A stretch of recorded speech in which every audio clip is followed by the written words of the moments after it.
Okay, so let's talk about the replace method for strings.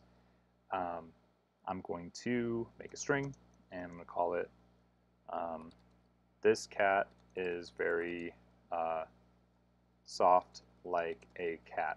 Okay, and the format of this is pretty straightforward. Um, we've got the dot replace method, and I'm just going to do string dot replace, and there's what I want to replace.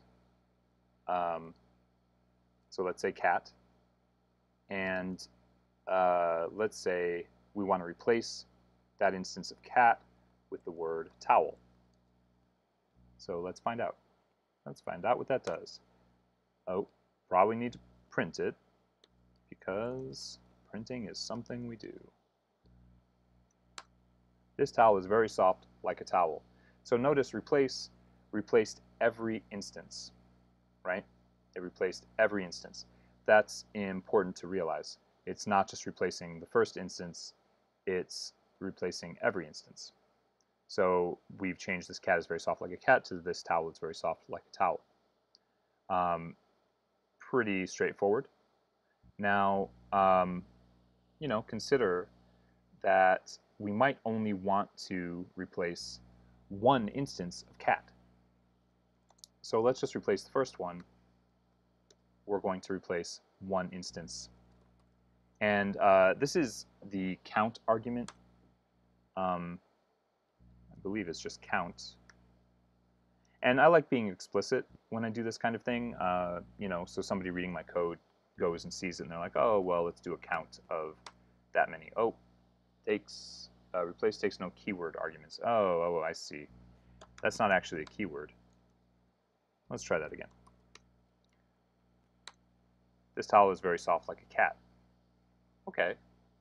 This towel is very soft like a cat. We only replace the first instance, and apparently replace has no keywords, so that thing that I tried to do where I said count gets 1, that was erroneous. It only takes this as an argument. Okay, so the last thing to think about in this lesson is a quick idea of chaining methods together. And that just means, well, yeah, let's think about it. Now I'm going to show you something that won't really work.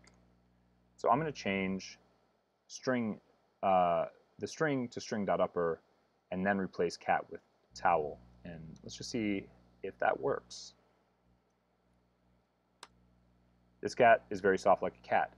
Obviously, lowercase cat and uppercase cat are two different things. So we've uppercased the string, and we've made it so there's no instance of this word. However, let's switch this around. String.replace cat with towel. So that's going to happen first, just for the first instance of cat, and then let's uppercase it. And I think we'll see what we expect to see. This towel is very soft like a cat, and yeah, that's the replace method. This comes in very handy. There was something I did in an earlier lesson where I replaced a word using enumerate on something listified, and replace is just sort of handling that in a cleaner way, in a single line kind of way, no for loops. And yeah, works nice out of the box.